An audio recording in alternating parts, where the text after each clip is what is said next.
Hello students, how are you all. स्वागत है आप सभी का हमारे यूट्यूब चैनल आदित्य इंग्लिश अड्डा पर। आज के इस वीडियो में हम क्लास 11th की इंग्लिश की बुक हॉर्नबिल की फर्स्ट पोइम को डिस्कस करेंगे। पोइम का नाम है ए फोटोग्राफ। यह कविता कवियत्री यानी पोइटेस जो इस पोइम की राइटर है, पोइटेस की माँ की यादों से जुड़ी हुई है। इस पोइम की समरी को आपको आगे डिस्कस करेंगे। उससे पहले इस चैप्टर की पीडीएफ को आप देख सकते हैं। आपकी सुविधा के लिए मैंने इसकी पीडीएफ डाली है। आगे की स्लाइड में हम इस पोएम के हार्ड वर्ड मीनिंग को डिस्कस करेंगे। तो सबसे पहले इस पोएम के जो हार्ड वर्ड हैं उनको हम डिस्कस करते हैं। कार्डबोर्ड। कार्डबोर्ड का अर्थ होता है गत्ता।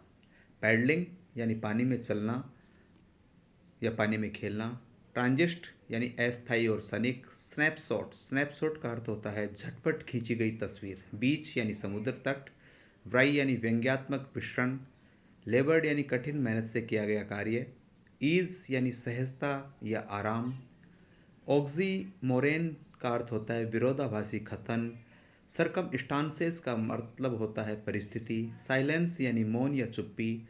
साइलेंसेज ये वर्ब है, मौन कर देना या शांत कर देना। सी हॉलीडे समुद्र के किनारे की छुट्टी। लव हंसी। पेन दर्द। और टाइम यानी समय। अब हम बात करेंगे इस पोएम की समरी की। तो इस पोएम का नाम है ए फोटोग्राफ और इसके राइटर हैं श्रिली टॉलसन। तो अब शुरू करते हैं इस पोएम की समरी। यह कविता कवयित्री की माँ की यादों से जुड़ी हुई है।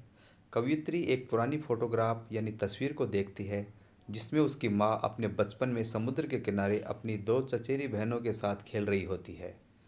उनकी माँ उस समय लगभग 12 वर्ष की रही होगी। तस्वीर में तीनों लड़कियां अपने बालों के पीछे से मुस्कुरा रही हैं और कैमरे की ओर देख रही हैं, जबकि समुद्र की लहरें उनके पैरों को छू रही हैं।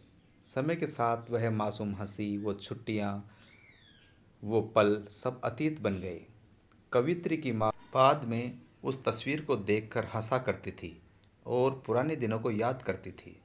उनके लिए वह समुद्र की छुट्टी एक मीठी याद बन गई थी, परंतु अब माँ नहीं रही है और उनकी हंसी भी कवियत्री की स्मृति का हिस्सा बन गई है। कवियत्री कहती है कि उनकी माँ अब उतने ही वर्षों से मर चुकी है जितने वर्षों तक वह जीवित रही थी। अब इस परिस्थिति में ऐसा कुछ नहीं बचा जिसे कहा जा सके। मौन ही सब कुछ कह देता है। तो दोस्तों, ये थी इस पोइम ए फोटोग्राफ की शॉर्ट समरी। Thank you. जय हिंद, जय भारत।